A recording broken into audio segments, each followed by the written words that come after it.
Looking for the clock here. There's the clock. Okay, so I would love that this could be longer so that maybe we can get an audience. But Merry Christmas, Happy 2022 holidays. But with the COVID epidemic, there are some major facts that need to be addressed as it pertains to this wave.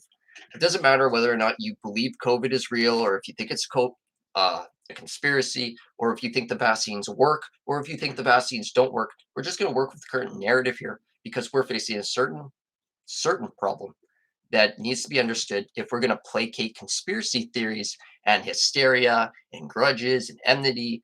And we have to understand what the facts are that have been presented to us, which are very relative to the current situation. So, first of all, the vaccine is marketed to you so that if the virus gets into your brain or your organs or your blood, allegedly, if it works, it's supposed to prevent it from being able to survive in you and percolate out from you afterwards. Because the facts of the matter are that your lungs have no immune system. Your mucus, your phlegm, your saliva, all that is what's purging your lungs. It's an antibody and it's an antiseptic which neutralizes any threats that live in your lung, and it expels it. You perspirate all that crap out so that they're self-cleaning. It's an independent part of your body that has nothing to do with your immune system. So if you're expecting the vaccine to prevent you from being able to inhalate the disease and expel the disease, that's completely false. The idea of the vaccine is that it prevents you from resurfacing the disease when it's not in your lungs. So if they're testing your lungs and you get a negative test, if you're not vaccinated, particularly according to the narrative, but I don't know if the vaccine works, so I'm not claiming it. The idea is that it won't come from your blood back into your lungs and then come out. But if you have the vaccine, you can still breathe into the disease. It can fill your lungs and you can have all the same respiratory problems from the disease. And so you're very infectious.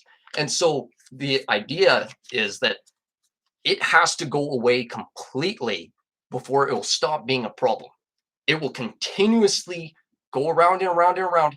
And the vaccine has very little to do with, or nothing to do with, preventing the infectiousness of the disease.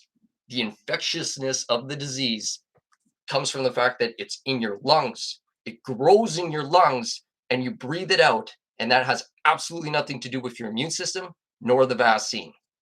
And so as we're dealing with the Omicron variant or the next wave of COVID, if you're thinking, oh, what's the point in the vaccines? What's the point in the vaccines? And I don't believe the vaccines work. I don't trust the people who are doing it.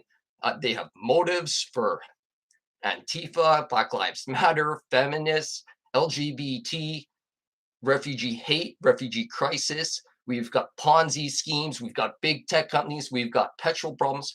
The incentives that they have are completely aside from the fact that if the disease is out there, saying what's the point in the vaccine is not a legitimate argument for dealing with the wave.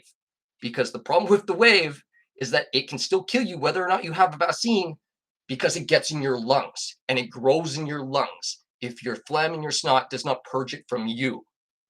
And then so it's not about conspiracies. It's just about being able to understand the predicament that we are currently in.